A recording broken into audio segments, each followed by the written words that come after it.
sorry.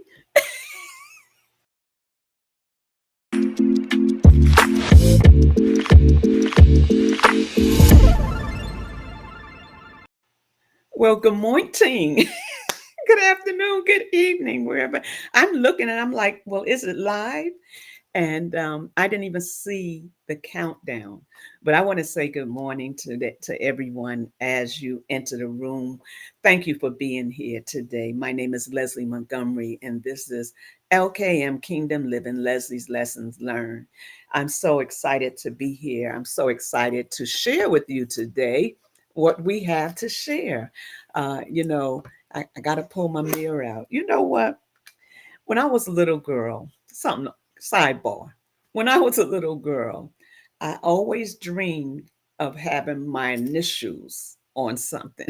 Always dreamt of it. And so when it came time to make the logo and stuff and LKM, I was like, I want to use LKM. And I remember the first briefcase I got. I had asked my aunt and uncle for a briefcase, and they bought me a briefcase. I don't know how old. I was like a teenager maybe, and it had my initials on it. And I always dreamed of having not just my initial on something, but I want to have a business with my initials. I just love my initials for some crazy reason, but that's a sidebar. I just thought about it when I was saying LKM. I just love saying that. So I have my mirror and I'm looking in my mirror and I'm just so grateful. I'm grateful that I still have an opportunity to make this day better, maybe than I did yesterday. I still have an opportunity to get it right with the Father. You know, I still have an opportunity when I look in the mirror. First of all, if I'm able to say, it's life worth living, I can't say it without the breath of Him.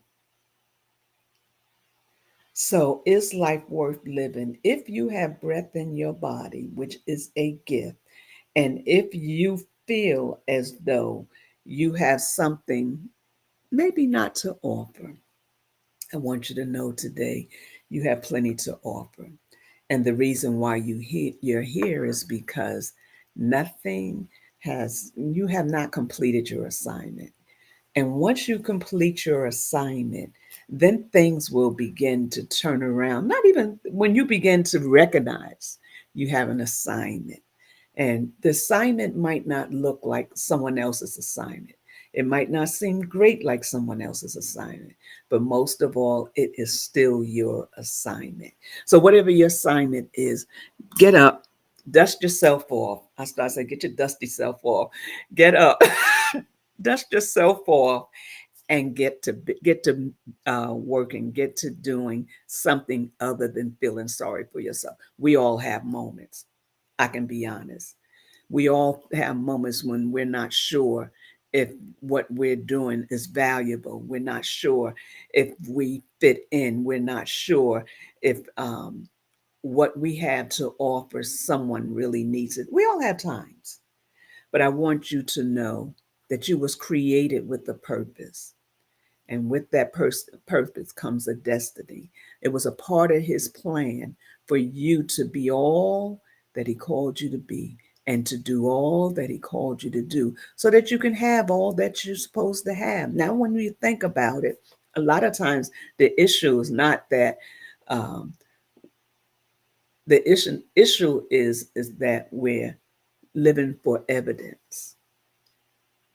We want to see things. And I'm not saying that's wrong. But sometimes he's working behind the scenes and you're not seeing it yet. And because you're not seeing it, you think that you have nothing to offer. You think that what you do, anybody can do it. Anybody can do it, but they might not be able to do it like you do it. We think that in the process of it, that it's hopeless. You're not hopeless. The Father never made us out of hopelessness. He never created something and said, that's hopeless.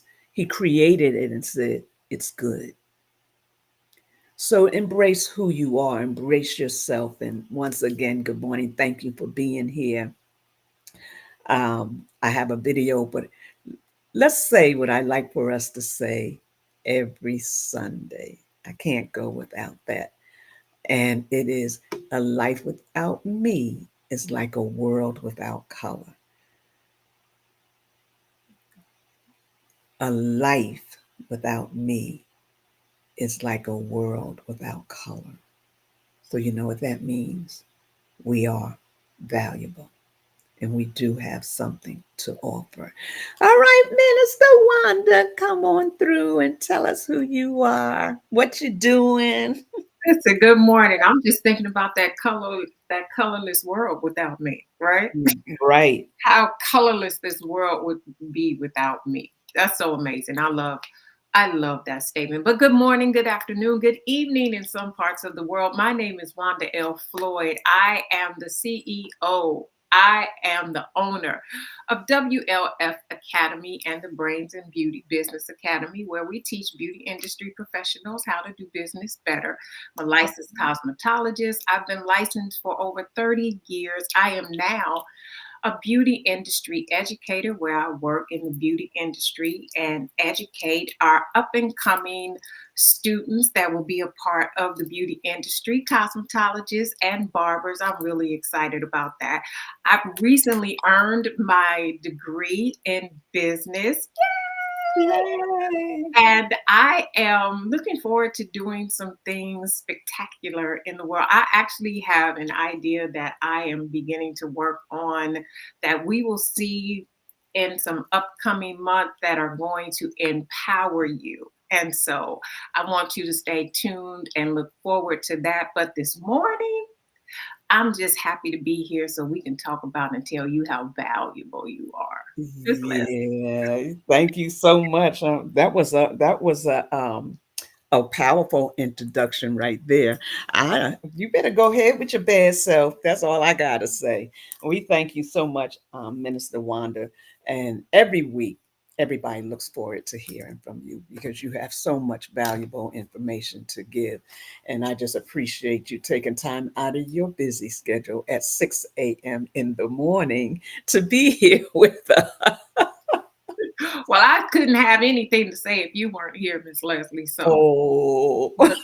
you have tons of information to share, and I would have nothing to pull from if you didn't speak. So I thank you for showing up every week and allowing Yahweh to use you to change lives. That isn't that what we say?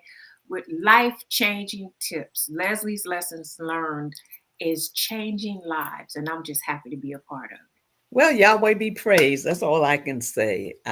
That's beautiful. And you do, you look very beautiful today. I love the earrings, the bun. Hey, you got it going on. I just want to encourage you and let you know how beautiful you are. Hey, my both daughters are on, Adrian and Ashley. Good morning. Good morning, Pastor Jack. Yeah. Alfreda, I see you. I see you in the house. And Sister Michelle, thank you so much for being here this morning. And anybody else that comes on, thank you for being here. So, let me show the little clip before I get to running off my mouth.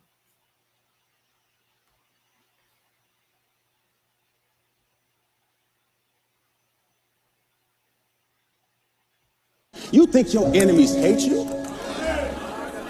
They actually admire you. You will never be persecuted by anybody doing better than you. Can I tell you, your enemies know more about you than you do. You walking around here talking about, I'm nothing, I'm just barely making it, I ain't nobody, and your enemies know you somebody. I'm gonna say it again. You will never be persecuted by anybody who's doing better than you. Anybody who's doing better than you don't have time to step on you. Anybody who's doing better than you is trying to handle their business. Anybody who's doing better than you is trying to figure out how to do better. Anybody who's crucifying you is somebody who has to bring you down so they can go up. Your enemies admire you. Problem is you don't agree with them. So next time your enemies come and say, you think you all that? I agree. I absolutely agree. I've been trying to hold it in my whole life, but I absolutely agree. You think your enemy. I almost could play that again. I think that's You real. know, I needed that this morning. I said, oh, this is for Wanda. I needed that this morning. That put the biggest arch in my back and smile on my face. I almost said play it again because I'm about ready to, because it just chills. I'm feeling it. So I'm going to play it again because I like it. I think I got to go from here. It was worth listening to. And listen, if you don't know who you are, if you don't understand your value, listen to this again. Hate you. They actually admire you. You will never be persecuted by anybody doing better than you. Can I tell you, your enemies know more about you than you do. You walking around here talking about, I'm nothing, I'm just barely making it, I ain't nobody, and your enemies know you somebody. I'm gonna say it again. You will never be persecuted by anybody who's doing better than you. Anybody who's doing better than you don't have time to step on you. Anybody who's doing better than you is trying to handle their business. Anybody who's doing better than you is trying to figure out how to do better. Anybody who's crucifying you is somebody who has to bring you down so they can go up. Your enemies admire you. Problem is you don't agree with them. So next time your enemies come and say, you think you all that? I agree. I absolutely agree. I've been trying to hold it in my whole life, but I absolutely agree. You think your enemies hate you? So I love the part where he said, your enemies ain't got time. I mean, the person that's about their business don't have time to be worried about what you're doing, in so many words. They don't have time to be trying to put you down. And the most important thing he said is that they really admire you. They admire you. And the only reason why they trying to bring you down because they trying to get up. So that's almost like crabs. Crabs is always trying to bring somebody down. And, when I think about that, just think about what he said. People that are busy about their father's business, I'm going to say, and not worried about yours, does not have time to either worry about what you're doing and what you're going through because they're trying to get their own. What's that? What's that saying? I'm about my business, trying to make it myself. We don't really have time to criticize people or bring people down. Man, when you really think about it and how we have to be building the kingdom, and in the process of building the kingdom, the only thing you got time for is to stay in Elohim's face, which some call God, to get instructions, to find out what your next move is. That's the problem. Most times we're blinded. We don't see the next move. We don't know we have a next move. And then we want to blame somebody else. That's because of so-and-so. And then we start attacking them. In actuality, where you are in life has nothing to do with anybody else. Why? It's a free choice. You could even stay in that crab mentality and worry about what somebody else is doing or trying to bring somebody else down, or you can come out that bowl, that crab bowl, come outside that box and live life more abundantly. Abundant life don't have time to tear down because you're so much enjoying life, enjoying what Yahweh is doing for you, that you don't have time to tear anybody else down. I think that was so powerful just to realize, and I'm talking to men and girls. I'm going to say girl, I'm going to say guys. They only hate what they see. And that's because you're moving forward. And they can't stop you. So because they can't stop you, they got to try to bring you down. But I want you to know today that you are so valuable to the kingdom and to the people in the kingdom and those that are around you in your society and your family. You are so valuable. You don't have time to worry about that crab that's trying to bring you down.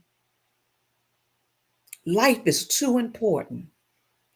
But we do get stuck on that because we don't want people to see us that way. That's not really who we are. Well, if it's not who you are, keep being who you are. Don't worry about that. Long as you live, each and every one of us, somebody's going to target us. It's a part of the plan to either help you grow or stay stuck. So I didn't know. Well, go ahead. You really like that video. I love You got this some video. good tips. Listen, I love that video. I was over here just jotting things down because he said some powerful things. The first thing I think about is if nobody is bothering you, if nobody is giving you a hard time, then sometimes, just like in our lives, they used to say, if nothing is bothering you, then the devil ain't worried about you. They used to tell you. I You forgot ain't got about no that. trials and tribulations, baby. The devil ain't worried about you, right? And I loved it when he said, "Your enemies know more about you than you do." When somebody tells you you're great at this, you're great at that, and then you always shoot that down. That's because your enemies are sitting there because they ain't got nothing to do. They like he said, people that are busy, that are trying to accomplish things, that are focused on being successful, that are working on things, baby, they too busy working to be worried about you. They over here trying to make things happen. They got their hands in this and their hands in this, and they've got their visions over here and goals over there, and they got teams working, and they're trying to accomplish life and make things happen because they don't have time to waste, because they have a destiny and a purpose, and they are working that purpose and that destiny. Baby, I ain't got time to be worried about what you doing over there. And the person that is focused on you is focused on you because they don't have a life. And so they're sitting there studying and watching you. And like he said, on the under, they really are envying you. They're jealous of you. They really admire you and wonder how they're doing that and why can't I do that. Anytime anybody is fixated on you, they're pressed about you. Baby, you doing something right. You're Yeah. doing something right. Yeah. And love how he said, well, they really admire you, but they wouldn't I'm not never going to tell you that. that they admire you, because they really do. Some of us have excelled through some of the most egregious situations and times in our lives, and somehow with the help of Yahweh we have been able to make it through. And they are sitting there because it's really not them, it's the enemy using them, and they're sitting there and the enemy is wondering, how is she still making it? How is he still getting up every day? Now, I just talked about them bad. I just did this. How are they still pressing and getting up? That person that gives you hell at your job, why do they keep showing up every day and they keep smiling at me and they still being nice to me? It's because of what Yahweh put on the inside of me. They want you to give up. Why are they still here? Why are they still in the way? Why are they still persevering? Why are they still determined? Because this ain't about you. It's about fulfilling the purpose and the plan of my life. And because of who works on the inside of me, greater is he that is in me than he that is in the world. So, baby, I ain't got time. So let me stop you for a minute, because the purpose, they don't care about the purpose. They care about the destiny. Right. They don't want you to get to that destiny. They don't want you to succeed enough to complete your assignment. So they aren't concerned about the purpose. They're concerned about the Concerned destiny. about the destiny, the end result. They don't want you to get to the end. Yeah. So let's look for a moment at Yeshua, Jesus. Okay.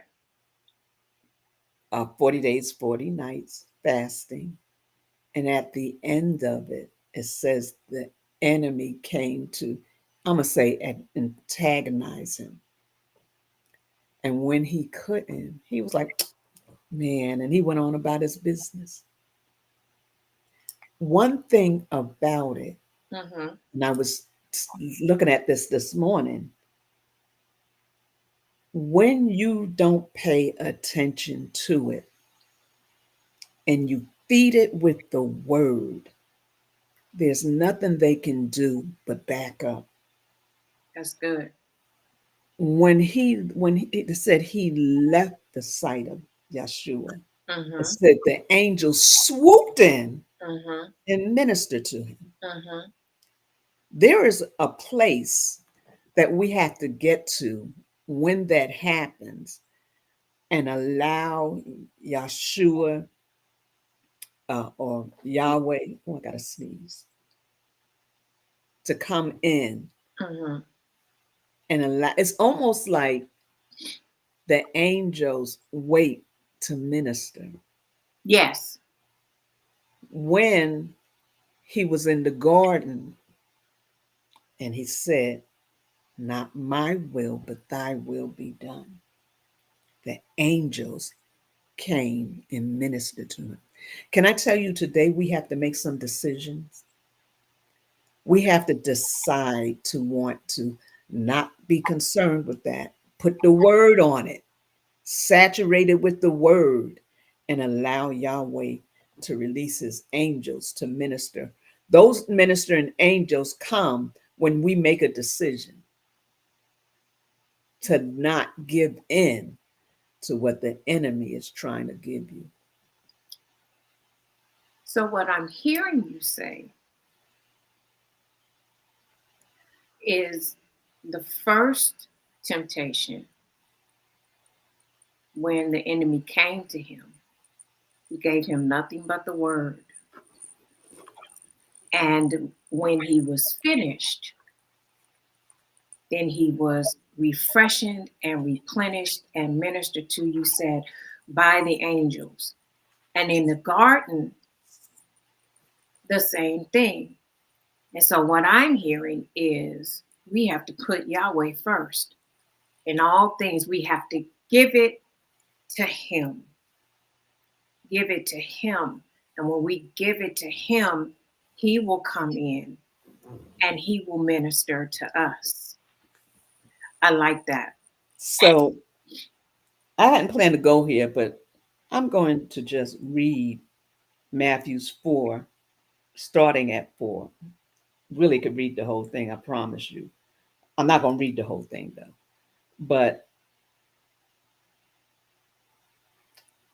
let me start at 1. Then was Yeshua, Jesus, let up of the spirit into the wilderness to be tempted of the devil.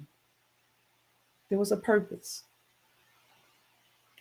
And when he had fasted 40 days and 40 nights, he was afterwards a hunger. And when the tempter came to him, he said, if thou be the Son of God, we know that's Adonai, command these stones to be made bread. Oh, but he answered and said, it is written, man shall not live by bread alone, but by every word that proceeds out of the mouth of Elohim. Now, this is the bread of life talking. Come on now. He was the bread of life. And he was like, it's written. He didn't do like Adam and Eve or Eve. Eve paid attention and started turning towards what he was saying instead of what the word was saying. So it goes on and it says, then the devil taking him up, this cracks me up, into the high city and set him on a pinnacle of the temple. Of the temple. Y'all hear that, right? Of the temple. Where did he spend his time? So, and said unto him, if thou be the son of Elohim, cast thyself down, for it is written, he shall give his angels charge concerning thee, and in their hands they shall bear thee up, least they dash their foot against the stone. Well, we know. Mhm. But what I like about that and what's standing out to me is that he was trying to get him because he really wasn't certain. He said, if you be, right? So he really wasn't certain that this was the son of Elohim. So he's trying to get him to prove himself. You never have to prove who you are to anybody. Just be who you are. He didn't have to prove himself. And that's a powerful statement, Mhm. because society has made us feel like we got to prove ourselves. They have us so um, focused on, we need people to see who we are. We need people to understand what we can do. We need this, we need that to show up properly. But we don't have to do anything. We are the creator's children. So then it says, and Yeshua says unto him, it is written. He kept giving him the word back. Again, thou shalt not tempt uh, Adonai Elohim. Right there. Don't try to get me to be in my flesh. Don't try to get me to try to prove and show you who I am. I know who I am. Right? I know who I am. I know who's housed in this body. Now, who he's talking to the son of Elohim himself. Don't tempt me. Don't try to get me to be in my flesh to show you and prove to you who I am. I am who I am. That's all you need to know. That's it. How many So times have we been tempted to try to prove who we are? Oh, so you say you're an eloquent speaker, eloquent speaker. You don't have to prove that to nobody. just keep talking. Just keep speaking. Right. You know, there is no need to prove anything to anyone. Just do what you do best and do it well. And we see that exemplified right here. Go ahead, keep reading, Miss Leslie. And it says in 8, again, the devil takes him up into an exceedingly high mountain and shows him all the kingdom of the world. Kingdom of the world. He took him up another level, took him And the glory of them. You see all this? high. Mm-hmm. And that's what he says. He says, and said unto him, all these things will be given thee if thou wilt fall down and worship me. Now, what does Right. worship mean? What does worship really mean? Worship is the word, studying the Torah, Mm. studying the word. And it also means that we obey, right? So what is he really telling him to do? Oh, yeah. The same thing he told Adam and Eve. Mm-hmm. All these Thou things will I give you if you will fall down and obey me. the things of the world, Come on. not the things of Elohim. He can't, we already got that. That is our inheritance. But the sidetracking is the things of the world. But if you don't know that, if you don't know what it says in the word, if you don't know the promises that Yahweh has laid out specifically for you, then he can tempt you with what you see around you, the things of the world.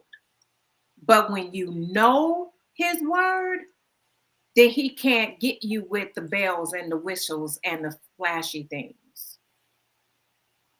Yeah. It's all in the word. That's so good. Then said Yeshua, Jesus, unto him, get thee hence, Satan, for it is written. He kept giving him back the word. See, Eve didn't give him back the word. He's given him back the word. And in the process of giving him back the word, it says This is what I like about this whole thing. First, he's the bread of life. Second, he takes him to a place that he worships anyway. He teaches the temple. Then he takes him to a high mountain to show all the beauty. And to me, he said, "Get thee behind me, Satan, for it's written, thou shalt worship." I believe he began to look around and forgot where he was and began to worship the Father right there. And it says, um, Adonai Elohim, and him only shall thou serve. He was like, uh-uh, I'm not coming down to your level. So what does it say after that? Then the devil leaves him, and behold, angels came and ministered unto him. I love that part right there. I love it. Man, he got so caught up in the Father. First of all, he had been with the Father. And when he came to him, they says that we are not ignorant of the devices of Satan. This proves it right here. You got to know your stuff. You got to know the word, and you got to know who you are. Yeshua knew who he was. He knew that the Adonai in him was the word. He knew that the bread of life was a part of his life. And he knew that when he took him to the temple, making him think that he was going to sidetrack him. I just think that everywhere he took him, he just saw the glory. And what we learned, that the glory is in him. He took him to all the place the glory was.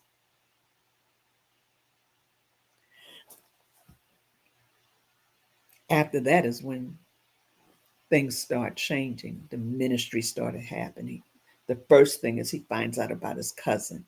And then after he finds out about his cousin, I love this right here, excited. In 17, it says, from that time, after John the Baptist was not able to, he picked up, he said in verse 17, repent, for the kingdom of God. He took up where his cousin left. Oh my God.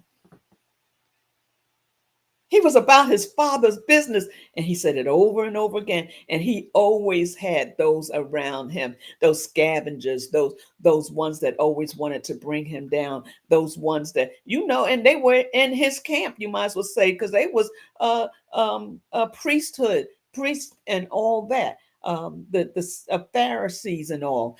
So they were in the temple when he was there. They heard him speak. He knew who they were. And they still, because of flesh, man, if we let him keep this up, we ain't gonna have no money. He gonna take all the people.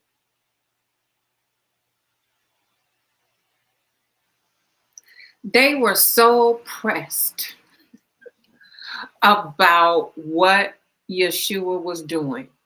They watched him and followed him everywhere he went. Just like he was saying, somebody that's doing better than you or that's busy doing what they supposed to do, they ain't got time to worry about you. Had the Sadducees and the Pharisees been doing what they were supposed to be doing, they had jobs, they had positions in, we'll just say in the kingdom, that they were supposed to be doing, but they were so pressed about Yeshua and what he was doing. Why is he able to do these miracles? It's Sabbath. Now they was really wondering why he was able to do these miracles. Child, we ain't been able to do no miracles. How is he doing these miracles? And so they had to pick apart what he was doing. Y'all doing this on the Sabbath? Why y'all pulling corn on the Sabbath? Y'all not supposed to be doing that. They just had to pick apart everything they were doing. Because he was a magnet right. for the kingdom. Watching him. Instead of doing what they're supposed to be doing, exactly what he was doing, teaching the people Torah, making sure they have the word and they are applying it to their lives. No, they're too busy watching him because he's giving the word, he's teaching the word, and the people are coming. Well, baby, if you have been teaching the word and preaching the word, the people would have been coming to you, but they're so worried. they're so worried. And I love that after he was tempted, that's when his ministry began. And right, like you said, where John left off, he picked up. Repent, for the kingdom of God It's literally at hand. of Elohim It's is standing right before here us. before you. The one that you've been hearing about all the time. Here I is. Here I is. Here I is. The prophecies have come to pass. And that's what always amazed me about the Sadducees and the Pharisees and the Levites, is that you know the prophecies. And when the prophecy manifested and is right in your face, you didn't even recognize. You didn't even recognize who he was. He came to his own, and his own received him not. Such a great example, Ms. Leslie, of how we should handle things when the enemy presents himself in our lives to torment, to persecute, to tear you down, to make you think that you're not valuable, you're not worth it, to feed you lies, to take your focus off of what you are doing, because you are making a difference. Whatever it is that you have been designed to do, whether it's on your job, whether you're doing something in the community, whether it's just you with your children, you were designed to do it, and no one can do it like you can. And the enemy will always feed you lies to make you think that, yeah, you're not making a difference. Somebody else could do it. But like Miss Leslie said from the very beginning, yeah, somebody else could do it, but they cannot do it like you can do it. You are very valuable. Yeah. One of the things I think about is that because we don't know who we are, Mm-hmm. we become a live target. Mm-hmm. And with us being that target, the enemy loves it. What did he say? To let your enemy know who you are better than you do. That part. That part. We could stay right there for a minute. They know more about you than you do. They know how much power you possess. They watch and they see, because they're studying. They see what's in you. They see your potential. They see your growth. They see your value. They see how you are making a difference.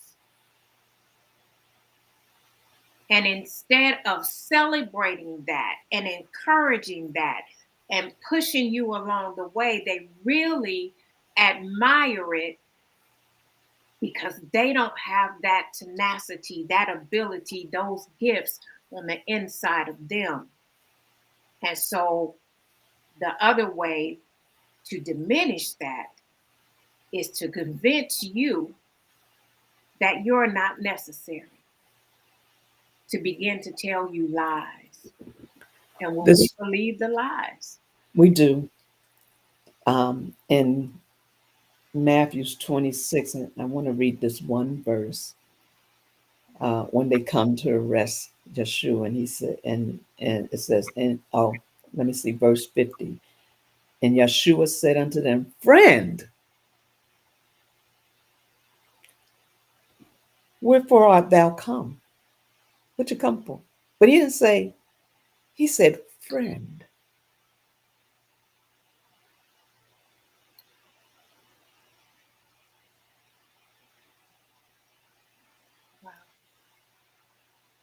Sometimes, an apostle was speaking of this yesterday. Sometimes your friends is in your own camp, your own home, your own family. the people you trust sometimes and believe in will be the same. And this is what I feel. Their purpose is to help us grow. Mhm. We don't take it that way. But if you can pass the test of not bowing to what they're saying about you, how they have other people looking at you, Mhm. and can stay focused, stay on your task, Mhm. do what you're supposed to do, they can't do but so much. And the only thing they can really do is antagonize you. If he had a given up, Yeshua had a given up, we would have had a whole different story. And this is from the garden, him being in the garden, and him even asking the disciples, yo, I need you back. I need you to stay here, with me. And they were sleeping. Mm. They was getting good sleep. One of it was the Sabbath. They was resting. But sometimes it can hurt Absolutely. because it's somebody that is close to you. But when you brush yourself up and get up, understand that there is a greater plan for you. That's just a stepping stone. And we got to step over some stones. We got to go around some logs. We even have to go up some mountains and come down the other side. But it's what you do in the progress.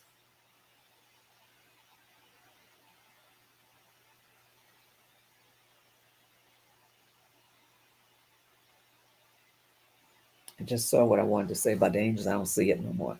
Go ahead. I knew you were looking for something. I just,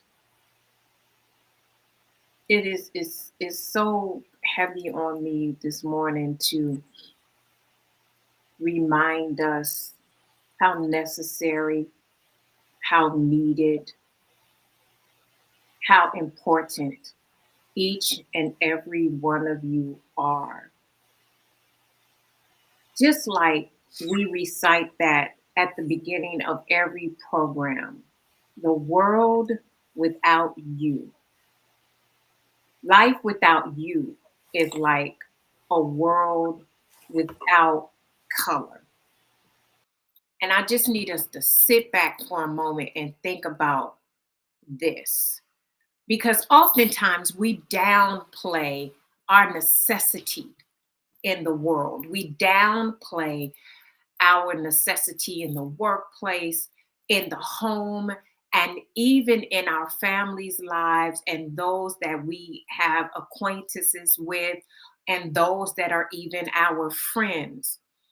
We downplay our importance.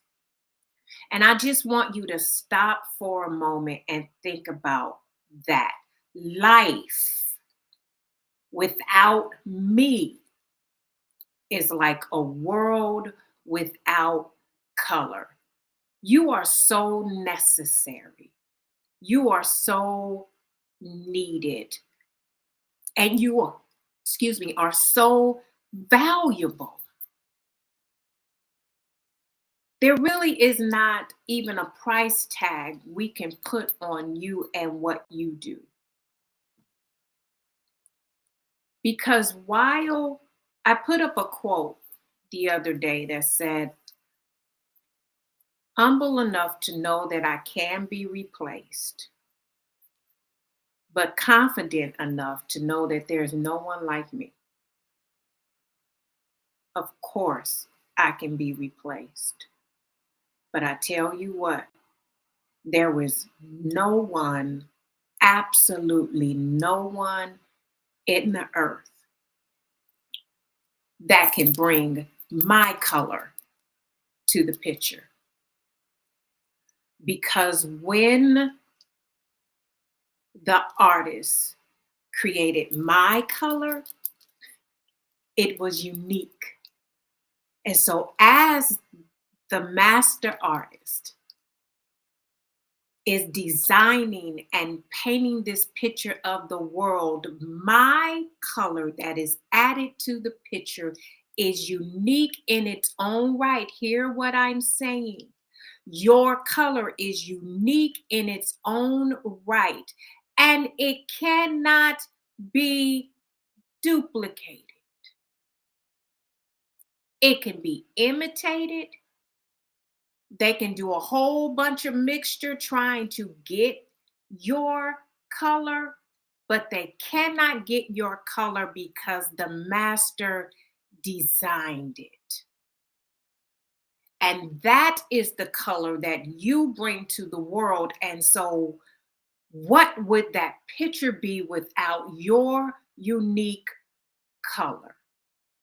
It brings the beauty out of the picture. So, remember how important you are to the completion of that picture. Remember how important you are to the uniqueness of that design. What would that design look like without you? Could they put another color there? Absolutely. But there still will be something missing because there's nobody like you. So never, ever from this day forth, downplay your unique color, the uniqueness of you. Never downplay what you bring every day you wake up. When you walk out of the room, your color just exploded. When you walk in the doors to your job, you just added color. When you show up, when you open your mouth to speak, you just added color. Never ever downplay what you bring because you are valuable, you are unique, and you are necessary. And without you, we would be missing an important piece of the design. Miss Leslie. Think about that. You have a design. Right in the middle of the design, there's a color missing. That design is not going to look right. It's not. And somebody's going to say, oh, I wonder what color was there. I wonder what that color was. What happened? Yeah. Did it wash away? What happened? Why? And they might faintly see the color and say, boy, that would have been beautiful. I And wonder then imagine trying to put something else there. Ah, trying to put something else there to fix it. But you don't know what the color was. So to try to put something else there is going to take away from the perfect design. So what do people say? I can't get that color right.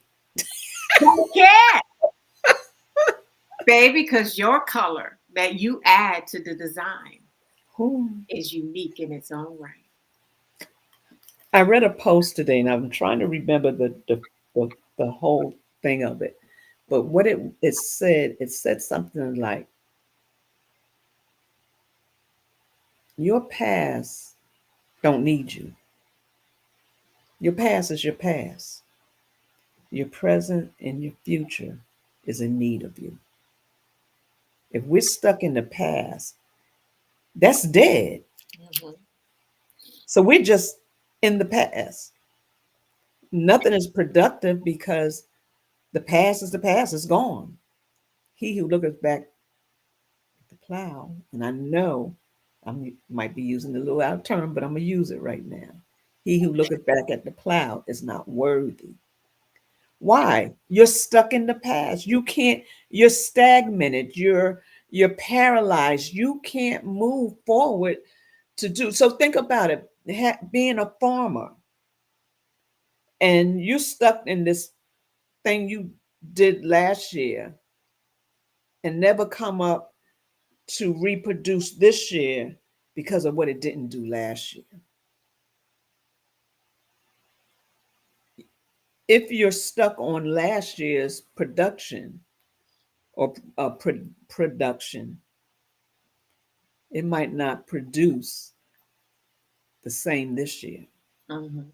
The atmosphere might be different. The soil might be different. Mhm. The weather might be different. So while you're thinking about what happened last year, and they tell us life is passing us by, I want us to move from the past. I Mhm. thought when you was talking about, I thought about how a lot of things that I'm stuck in is because of my past. Yeah. Growing up Mhm. a certain way, Mhm. tragedies, traumas, all that is a part of who I am today. Why? Because I did not learn how to filter it, Wow. how to not live in what was. Why? Because I was broken there. I was I was what you call it, at a place that I couldn't go any further. So how many people are grown but still acting where they left Yeah. going? Yeah. Yeah. Yeah. That's good. We have to understand that our past is the past. And yes, some of us have had some extreme past, but it was all a part of the purpose of developing in us, growing and maturing. It becomes experience, it becomes something that you can take and teach someone else how not to get stuck there. Absolutely. The purpose is for you to come through it, not stay in it. We can't stay any longer in things that used to be, the one once was, because we felt like that was the best place in our lives and you don't want to go any further. So many different reasons. Yeah. That's good. That's good. Because sometimes it's not that it was just bad, but that was just for you, it was the best time. And so you just want to stay there. Well, no, we have to grow and we have to use that to catapult us into where we need to be in life. Like you talked about that destiny. And so if we stay in the past, it hinders the present and the future. We can't afford to stay in the past. It's detrimental to us. This comes to mind. If I'm gonna use Moses as an illustration, and we talked about him, we talked about Pharaoh. If Pharaoh was not worried, he was worried about his destiny. Hmm. He was worried about where Moses was going.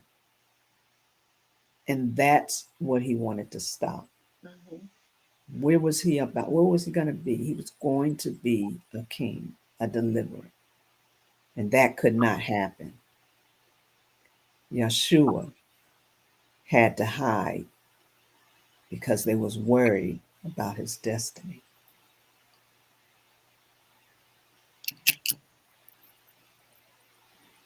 Your destiny is so valuable and important. It's your destiny that completes the cycle, not of life, but of that purpose. And if you ever get to that point where you realize how important you are. So there's people that's going to help you. Look, Moses' mother, her family, they helped him to maneuver around that. Yeshua's parents helped him Mhm. maneuver around that. Don't ever think that you are an island by yourself, or you can't. You have to do this by yourself. There are people that are assigned to help get you to your destiny.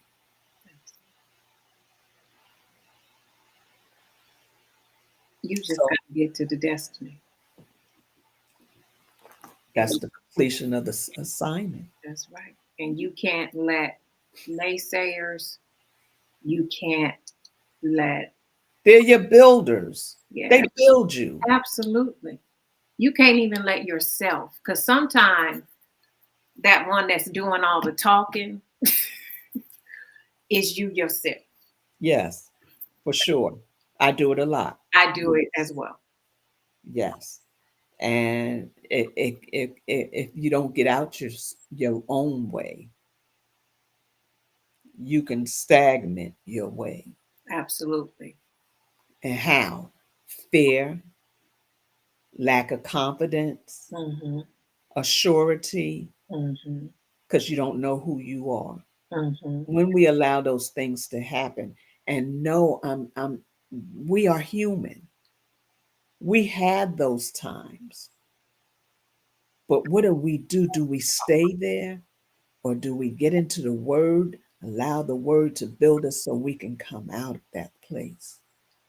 It takes the word, it takes a covenant with the Father. You got to have a covenant. I could read this word with no covenant. I'm going to stay right where I'm at. You got to have a covenant along with the Torah. So that's all I have for now. I don't know if you want to say anything. Just know you're valuable. If we don't come away with anything else, just know you're valuable and cherish the uniqueness of your color and what it adds to the overall design of the world. Cherish that, polish it, take care of it, make it shine because there's nobody like you. And never let anybody diminish that. You yourself, do not diminish that. When they say you're beautiful, say thank you. When they say that was wonderful, I like what you did. Don't, oh no, it is. Thank you. I worked really hard. Accept it. Agree It's a with it. process. Yes, agree with it. It's not going to be easy in the beginning because we think the humble thing to do is downplay it. No, if you hadn't have done it, could they have gotten somebody else to do it? Yep. But it wouldn't have had your color added to it. I just need you to understand how valuable that color is that you have. That just hit me like a brick this morning. Life without you is like a world without color, and just understanding the uniqueness of your color. So we both have on blue today, but it's different. I have on a lighter blue. You have on and my shell is this blue, but it's probably not the same color as your blue. Mhm. Mine is more of a It's royal blue, cobalt just blue. yeah, Yeah. just like black. Mhm. It's hard to match blacks up. That is exactly correct. That is so correct. It is so hard to match blacks if you didn't get them from the same set, like a suit set where you got the jacket and the pants were made. But if you try to put that jacket with a different pant from another company, the blacks are different. They're different. They don't match. They do not They match. don't. No, no, no, no, no, no. They don't blend in. Right. You know what? It because I'm a hairstylist and we use a lot of color. So when we're learning color, one of the ways to learn color is actually to get like watercolors and paints and mix colors together so we can understand color theory. If any of you have a little paint, like a little watercolor set or something, if not, I encourage you this week, because sometimes we got to visualize that thing. I encourage you this week to just go to the dollar store or go to Hobby Lobby or something like that and get a little paint set they have with the white or the red, blue, green colors on there. And then just start taking a little bit of each color and begin to make colors. And I guarantee you, when you put a little bit of this and a little bit of that, and then go try to duplicate that, you won't be able to duplicate it. That's just how you are. That's the exercise we want y'all to do this week. Do that. Try it. I promise you, if you put in a little bit of this and a little bit of that and a little bit of that, even if you write out, I put this color, that color, this color, that color, you still won't be able to duplicate it. You should not be able to duplicate it. And that's how you are. Unique. You can be imitated. I can mix more colors and try to imitate the color that I made, but I can guarantee you I won't duplicate it. I used to tell people that all the time when I was doing hair. They bring me a picture and I'd be like, I didn't do that, but I can come as close to it as possible. Or if I did a hairstyle, can you do what you did last time? I can't duplicate that because it's unique in its own right. It was for at that moment, but I can come as close to it as possible. That's how important and valuable you are. Love it. Love it. Well, we're at the top of the hour. Thank you so much, Minister Wanda. And as I'm looking at her, isn't she beautiful? She is beautiful in her own right. I'm looking at the earrings and just how well she is put together. But she's not just put together on the outside. We all have work on the inside, but she is faithful to her father, and she loves him without a shadow of a doubt. And that's the strength that each and every one of us need. I thank you for representing your father well. You look beautiful. And I thank you for being here. I thank each and every one of you for being here. I thank you for what you do for the kingdom and how well you represent it. Don't let anybody steal you of the value that you have in the kingdom. Don't let anybody take that from you. And if you have not hit the like sign, subscribe, or shared yet, please do so as we're closing out. We want you to know that yes, you can never be a duplicated. And that's what I was just going to say. We want you to know that it's only one of you. You might have a look-alike out there, but it's something different about that look-alike. That look-alike can never be you. They have stem cells. They're doing where they're cloning people, but that person that they're cloning will never be you. Won't even have your fingerprints. So remember that you are beautiful. Remember that you are valuable. Remember that you have a purpose with a destiny. And remember, your enemy might be your hater, but it's only because he knows where you're going. Keep going. Hold your head up. Hold your head up. And don't look back. If you look back, you're only looking back to see where you came from, to see what you've learned back there, not to stay back there. We are conquerors. We are victorious. And that means we just got to keep moving. The battle is not ours. We keep trying to fight this battle, but it's not ours. It's Yahweh's. So until we meet again, this what day is it? Thursday. I will have the CEO of your household, CEO of multi-generational homes on. and they're going to show you how to collaborate, bring important things together, and how to have an effective generational household. So until we meet you again next Sunday, Minister Wanda and I have an amazing week and know we love you. God bless. Shalom.